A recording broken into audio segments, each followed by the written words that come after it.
Sooner or later, something is going to stress you out. And this will happen many times in many different ways. Your girlfriend doesn't text you for 2 hours, and you start thinking, what if she's cheating? What if this? What if that? And you get wrapped up in your emotions, and that leads you to self sabotaging the relationship. It leads you to acting insecure. It leads to a lot of things. You're stressed out at work and you're angry and you come home and you punch a hole in the wall because you cannot control your emotions. You get into an argument with a friend and you two get into a fight and now that friendship's over because you didn't know how to regulate your emotions. And I'm saying this as somebody who used to struggle with it. For those who don't know, my name's Lawrence.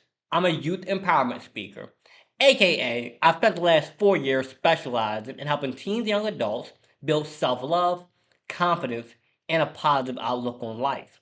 And what I want to talk about today is the fact that we need to learn how to control ourselves, how to control those emotions. When you feel sad, how do you handle that? When you feel angry, how do you handle that? When you feel really, really, really happy, like so optimistic, so upbeat, how do you handle that? How do you regulate yourself? Let's get into it. My top three methods, plain and simple. I say this all the time. Journaling, so you can notice your thoughts. You become aware of what's going on. You become aware of how you feel. You learn how to slow down and just be in the moment. Exercise.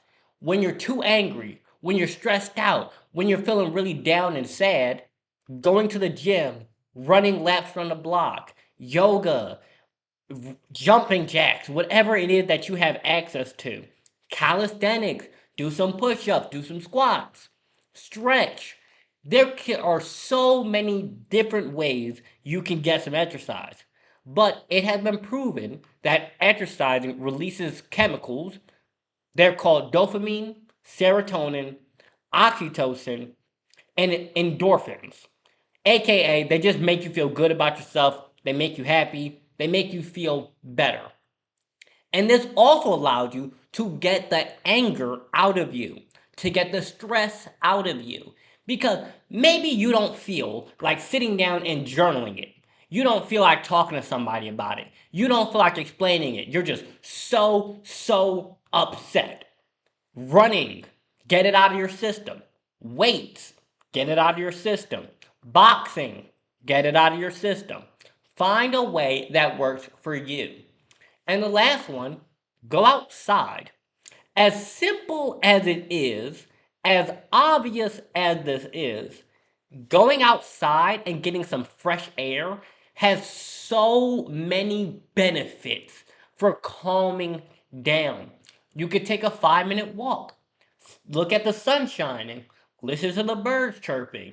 Notice how the shapes of the clouds look like people, and that one looks like a dragon. And you just get some sunlight, and it brightens your day, both literally and metaphorically. However, when you stay boxed in physically, you start to get boxed in mentally. And if you don't have a way to let those emotions out, you don't have a way to release what you're going through, you're not aware of it. You're not noticing what's going on because you're not journaling. And because you're not getting some exercise, you don't have a way of getting those happy hormones in a healthy manner. You're going to find yourself doom scrolling. You're going to find yourself listening to a lot of music. You're going to find yourself binge watching Netflix, etc., etc. And then, because of that, now you're binge watching TV. You're scrolling all day. You're inside the house. You're stuck. You're boxed in with all those thoughts, boxed in with all those emotions, boxed in with whatever you're going through. It leads to the problem getting worse and worse and worse.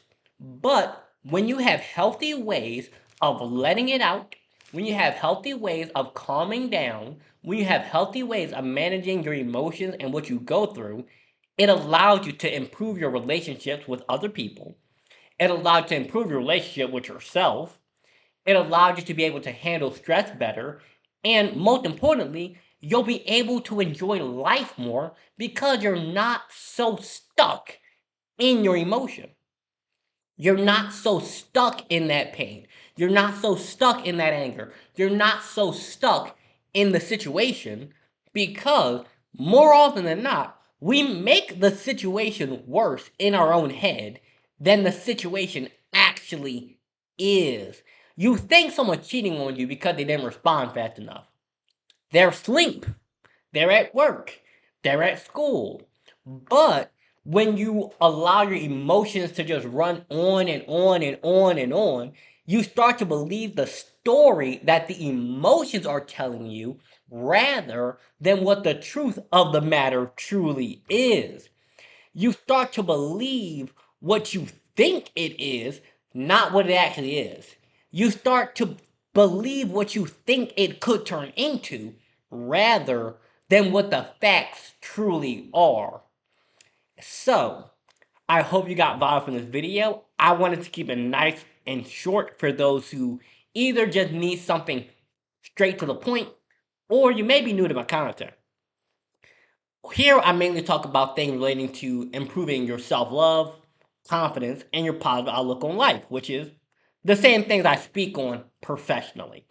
If you're a podcast host, school principal, or you run an organization where you're looking for speakers for youth events, you can contact me at my email address below, as well as you can find my social media pages and my link to register for a live event I'm doing where we're going to be talking about breaking limiting beliefs and improving your self worth, self love, and your confidence.